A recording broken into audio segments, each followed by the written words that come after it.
Halo produser dan teman-teman, perkenalkan nama saya Brisalia Valdrin Sohali. NIM saya 2023-28116. Jadi di saat ini saya akan menjelaskan tentang dasar-dasar komunikasi bisnis. Dalam dunia praktis, baik sektor bisnis, bidang pekerjaan maupun di bidang lainnya, komunikasi memegang peran yang sangat penting. Komunikasi merupakan hal yang tidak dapat dipisahkan dalam kehidupan sehari-hari, di mana manusia adalah makhluk sosial yang senantiasa mempunyai keinginan untuk berinteraksi dengan orang lain.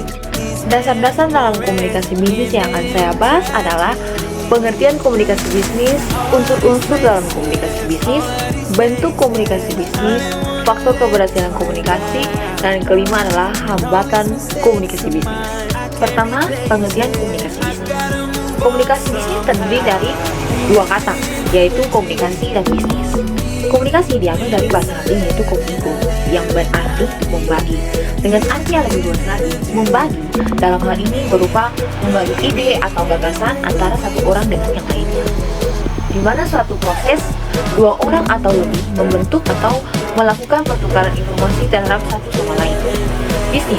Bisnis adalah segala aktivitas atau usaha yang memiliki tujuan untuk menciptakan keuntungan atau profit.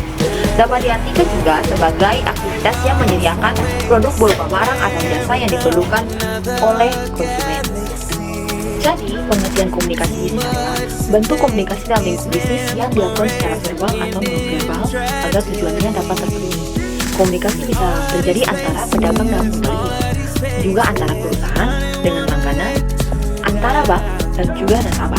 Komunikasi juga terjadi secara internal antara atasan dan bawahannya, atau bisa sebaliknya, atau juga selevel. Kedua, unsur-unsur dalam komunikasi bisnis. Unsur yang pertama adalah komunikator dan komunikan. Komunikator berperan penting karena mengerti atau tidaknya lawan bicara tergantung pada cara penyampaian sang komunikator. Komunikator berfungsi sebagai encoder, yakni sebagai orang yang menetapkan pesan yang kemudian disampaikan kepada orang lain. Orang yang menerima pesan ini adalah komunikan, yang berfungsi sebagai decoder, yakni menerima pesan, menerjemahkannya, dan memahami maknanya. Bersamaan makna dalam proses komunikasi bergantung pada komunikator. Komunikan juga adalah elemen penting dalam proses komunikasi, karena dialah yang menjadi sasaran dari komunikasi. Jika suatu pesan tidak diterima oleh penerima atau komunikan, akan menimbulkan berbagai macam masalah yang seringkali menuntut perubahan, apakah pada sumber, pesan, atau sasaran. Unsur kedua adalah pesan. Pesan dalam proses komunikasi adalah suatu informasi yang akan dikirimkan kepada si penerima atau komunikan. Pesan ini dapat berupa verbal maupun non-verbal. Pesan verbal dapat secara tertulis seperti surat, buku, majalah, memo. Sedangkan pesan secara lisan dapat berupa percakapan antara tatap muka, percakapan melalui telepon, radio, dan sebagainya. Pesan non-verbal dapat berupa bahasa isyarat, gerakan badan, ekspresi muka, dan nada suara. Unsur ketiga adalah media. Media yaitu sarana atau alat yang digunakan sebagai perantara untuk menyampaikan pesan atau informasi kepada komunikan, atau sarana yang digunakan untuk memberikan feedback dari komunikan kepada komunikator. Media dapat berupa HP, surat, dan lain sebagainya. Unsur keempat adalah pengaruh. Pengaruh adalah apa yang dipikirkan, dirasakan, dilakukan oleh penerima sebelum dan sesudah penerima pesan. Pengaruh ini bisa terjadi pada pengetahuan, sikap, dan tingkah laku seseorang. Oleh karena itu, pengaruh juga bisa diartikan sebagai perubahan atau penguatan keyakinan pada pengetahuan, sikap, dan tindakan seseorang sebagai akibat menerima pesan. Dasar ketiga, bentuk komunikasi bisnis. Dalam sebuah organisasi atau perusahaan dan bidang bisnis lainnya, terdapat dua bentuk dasar dalam komunikasi. Bentuk yang pertama adalah komunikasi verbal. Komunikasi verbal adalah bentuk komunikasi yang digunakan dalam dunia bisnis untuk menyampaikan pesan kepada pihak lain baik secara lisan seperti percakapan, telepon, wawancara, rapat konferensi, dan lain-lain, ataupun tulisan seperti surat, memo, proposal, dan laporan.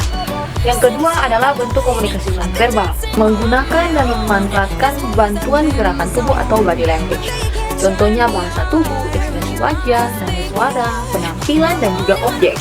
Dasar keempat, faktor keberhasilan komunikasi. Pertama, kejelasan pesan. Pesan yang jelas dan terarah. harus menyusun pesan dengan alur yang mudah diikuti, mulai dari poin utama hingga detail pendukung.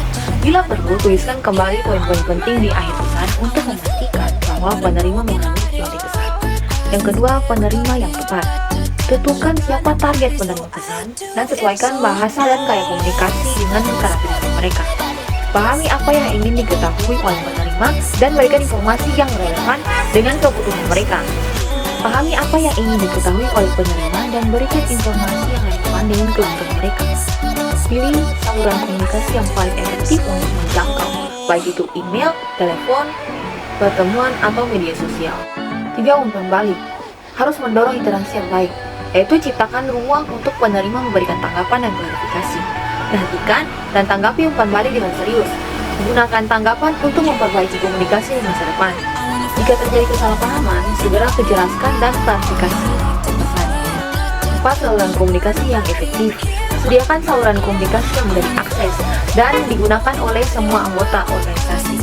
Yang kelima, membangun kepercayaan dan membangun hubungan yang baik. Tunjukkan integritas dan profesionalitas dalam setiap komunikasi dan ciptakan komunikasi yang positif dan saling menguntungkan. Dasar kelima dan terakhir adalah hambatan komunikasi yang bagaimana cara menyelesaikannya.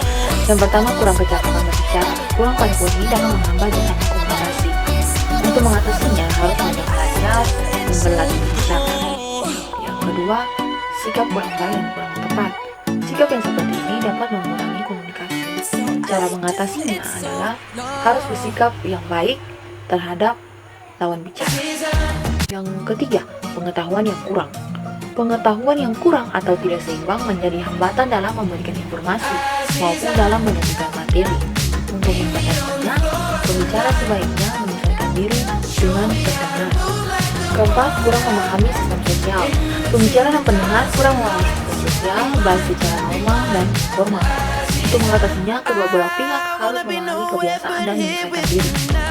Yang kelima, kesalahan bahasa. Sejadinya penafsiran yang salah atau kesalahpahaman karena perbedaan arti dan istilah dan bahasa. Oleh karena itu, harus melakukan banyak riset sebelum melakukan proses komunikasi. Yang keenam, jarak fisik. Komunikator dan komunikan yang jaraknya jauh sehingga komunikasi tidak lancar dan efisien. Untuk mengatasinya, harus menggunakan metode dengan menggunakan media yang canggih, misalnya telepon, telegram, email, dan lain-lain. Ketujuh, komunikasi satu arah.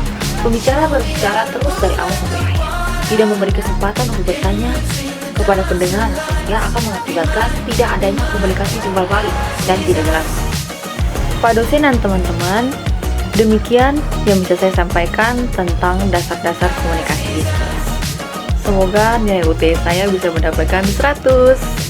Sekian dan terima kasih. Dadah.